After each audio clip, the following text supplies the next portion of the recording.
ஸ்டாலின் அவர்களே, விளம்பர வெளிச்சத்தில் நீங்கள் ஆட்சி நடத்தி கொண்டிருக்கிறீர்கள். அந்த விளம்பர வெளிச்சம் நின்று போனால் நீங்கள் வீட்டுக்குள் உட்காரணும் அப்படின்னு சொன்னோம். நாங்க கொஞ்சம் நாகரிகமா சொன்னோம். அது இப்ப இருக்கிற ஜோசப் விஜய் நல்லா சொல்றோம். 5 நிமிஷத்துக்கு குளத்தூர்ல பேசுறதுக்கே முதலமைச்சர் கொத்து புரட்டா போட்டாருன்றான். ஆட்சி யாருக்கும் நிரந்தரம் இல்லை. இதேதான் திமுகவுக்கு நாங்க சொன்னோம், சட்டசபையிலும் சொன்னோம். நாங்க 3 பேரும் பேசி இருக்கிறோம். ஸ்டாலின் அவர்களே, விளம்பர வெளிச்சத்தில் நீங்கள் ஆட்சி நடத்தி கொண்டிருக்கிறீர்கள். அந்த விளம்பர வெளிச்சம் நின்று போனால் நீங்கள் வீட்டுக்குள் உட்காரணும் அப்படின்னு சொன்னோம். நாங்க கொஞ்சம் நாகரிகமா சொன்னோம். அது இப்ப இருக்கிற ஜோசப் விஜய் நல்லா சொல்றோம். 5 நிமிஷத்துக்கு குளத்தூர்ல பேசுறதுக்கே முதலமைச்சர் கொத்து புரட்டா போட்டாருன்றான். எவ்வளவு நாகரிகமான பேச்சு! மூவறிஞர் ராஜாஜி, கர்மவீரர் காமராஜர், புரட்சி தலைவர் எம்ஜிஆர், புரட்சி தலைவி அம்மா, நம்முடைய புரட்சி தலைவர் எடப்பாடியார் அமர்ந்து அந்த முதலமைச்சர் அரியணையிலே அமர்ந்து கொண்டு இப்ப இருக்கிற இந்த தருதலை சொல்றான், கொத்து புரட்டா போட்டாங்கன்றான்.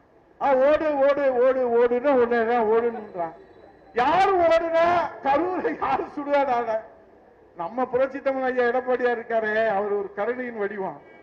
அந்த பயலை அப்பயே சட்டசபையில வச்சு முடிச்சிருந்திருக்கலாம். இவரு அவனுக்கு வக்காலத்து வாங்கி அவருக்காக பேசி அவருக்காக சொல்லி அவன் நம்மள சொல்ற தூண்டு போன சக்தி என்று ஜோசப் விஜய் அவர்களே சவால் விட்டு சொல்லுகிறேன்.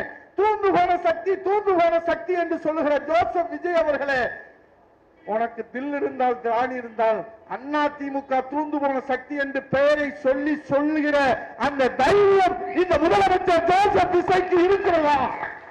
சொல்ல மாட்டான். ஏன்னா அண்ணா திமுக தானே ஆட்டையை போட்டுக்கிட்டு இருக்கான்.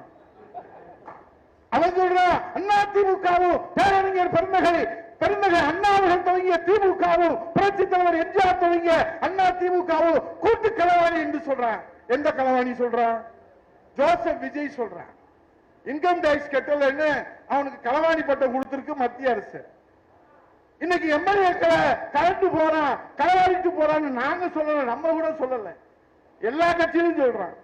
அவர் பாவம் மக்கள் செல்வர் அண்ணன் டிடி தினகரன் அவர்கள் ஒண்ணு கண்ணே கண்ணுன்னு ஒரே எம்எல்ஏ காமராஜரை தப்பி தவறி ஜெயிக்க வச்சிருந்தார். அவன் கடத்திட்டு போயிட்டான்.